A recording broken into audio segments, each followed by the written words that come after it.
Why bug in versus bug out? Well, that's a big question that probably a lot of you are asking. And it's pretty simple.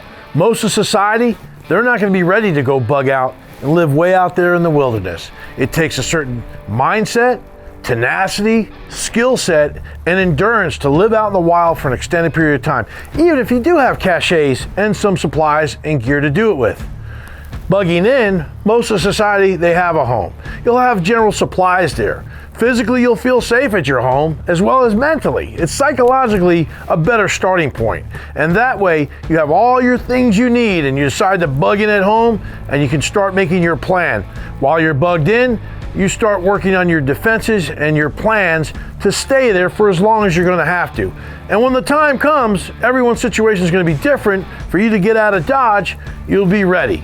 Doesn't mean you don't need to have a good bug out escape plan. You need to be ready for when that time hits. Your supplies need to be ready to go.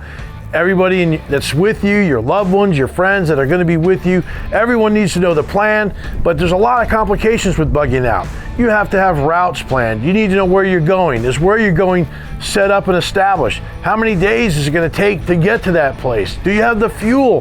What is your mode of transportation? These are all things that you need to have figured out, hopefully beforehand, so that when you're bugged in and it's time to go, that's already set and you just pick up your stuff, getting whatever you're going to get to your bug out location, and you get everyone accounted for, gear and all, and you just go.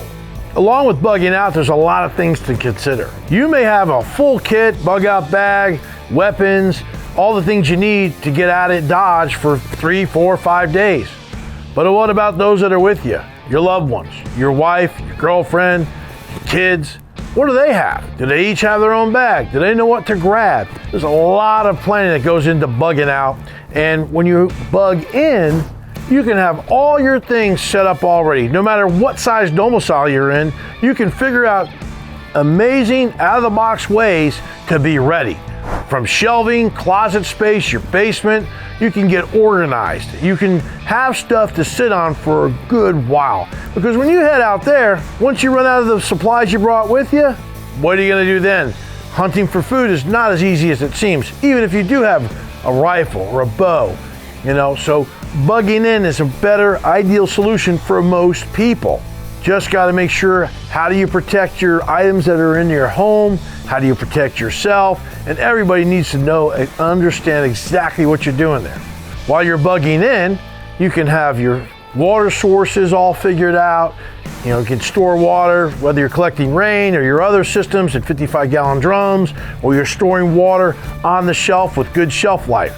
Same thing with food. There's all kinds of ready-to-eat meals, dehydrated meals, freeze-dried meals, canned goods, different things like that.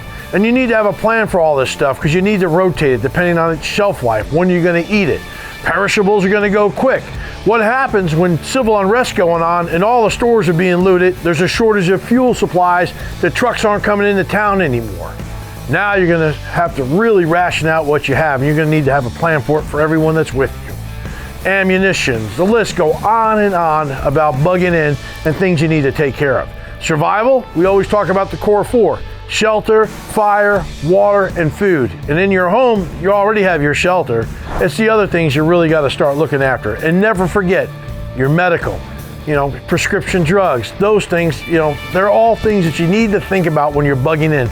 Do you have enough medicine for everyone in your home that has a prescription drug, or just normal pain meds and things like that?